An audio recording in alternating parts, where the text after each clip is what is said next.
My usual reaction to acquiring new models is to immediately build and prime every single one of them and put them on the shelf immediately, so that whenever I feel like getting around to painting them, the models are ready to go and I can just get stuck in.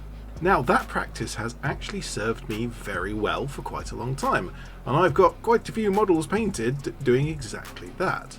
Although I do still have quite the collection of unpainted models that I can still grab at any point, and I'm sure I will at some point later today. However, every now and again I really want to build a specific model, a certain style, or maybe I need it for a certain specific game, or maybe even as a gift.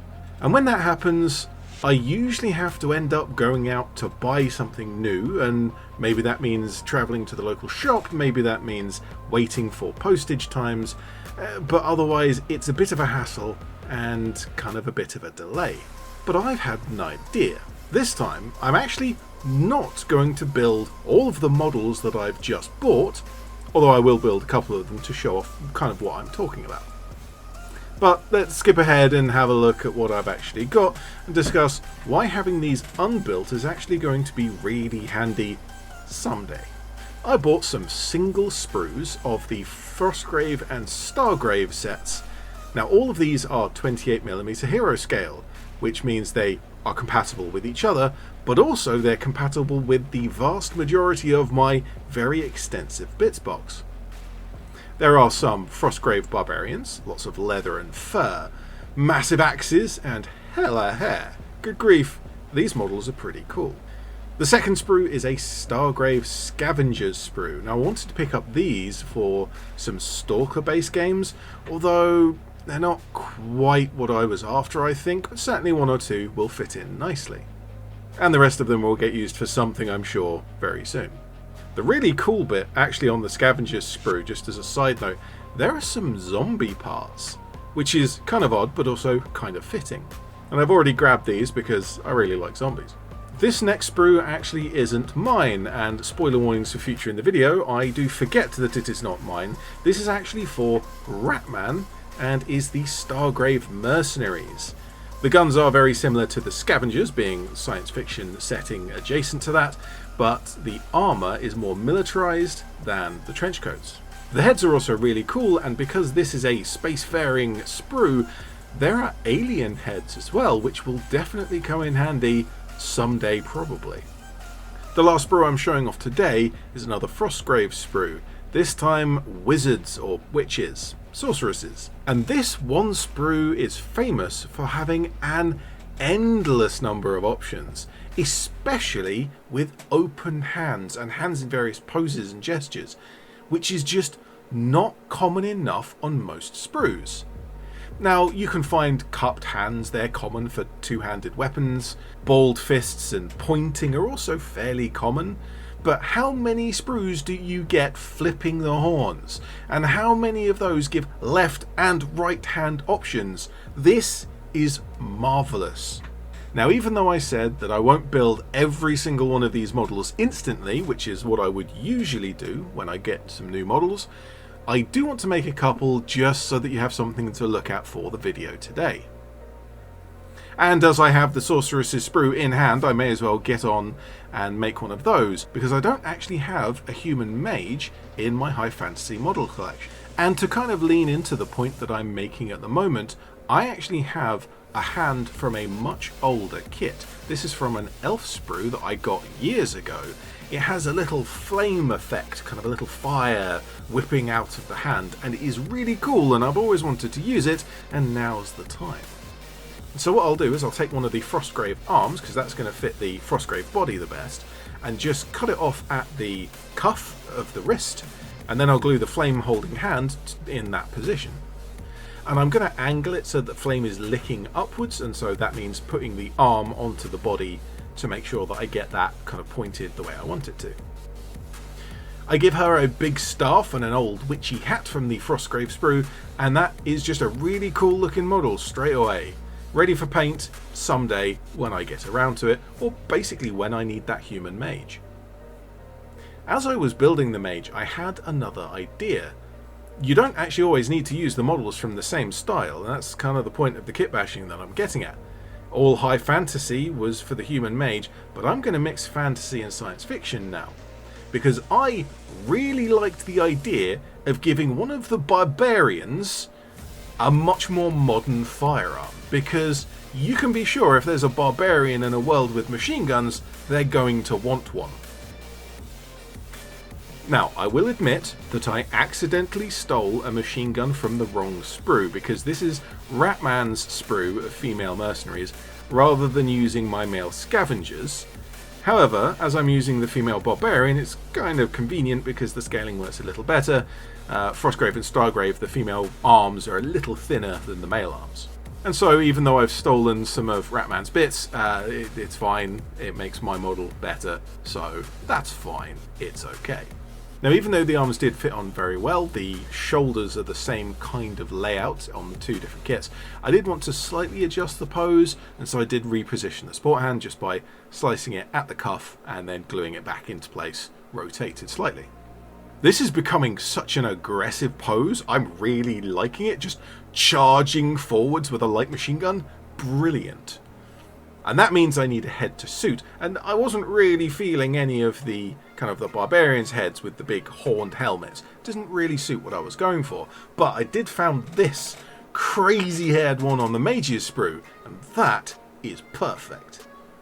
Remember I said that I had some zombie parts that I already used kind of basically straight away? Well, here's one of the examples of that.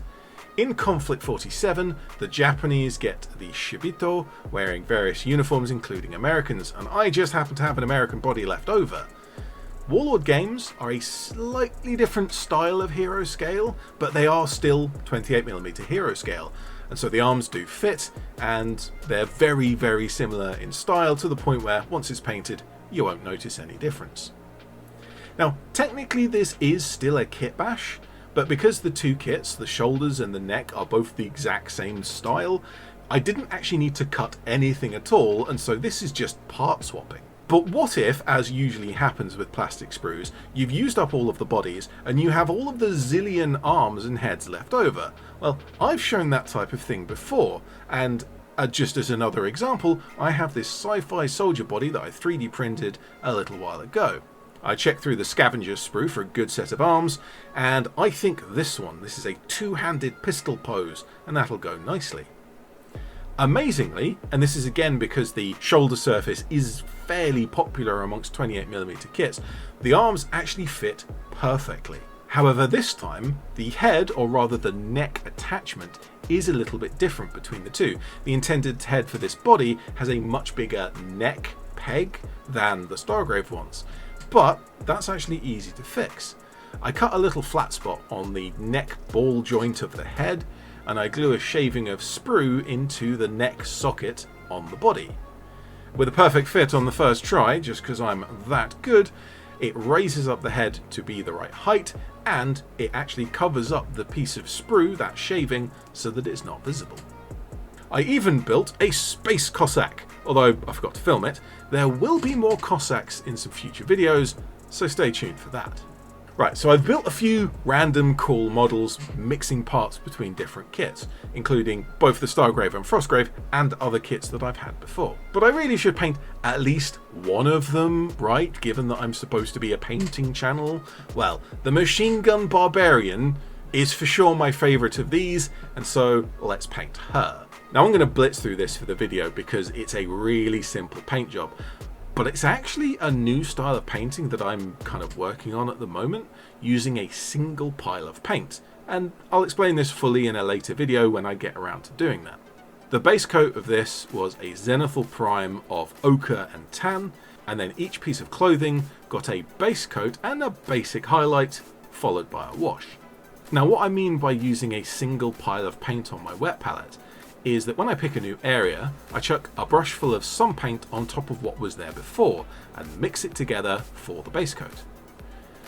And then I add a little bit of a lighter colour and do the highlight, and then repeat that process without moving around my wet palette.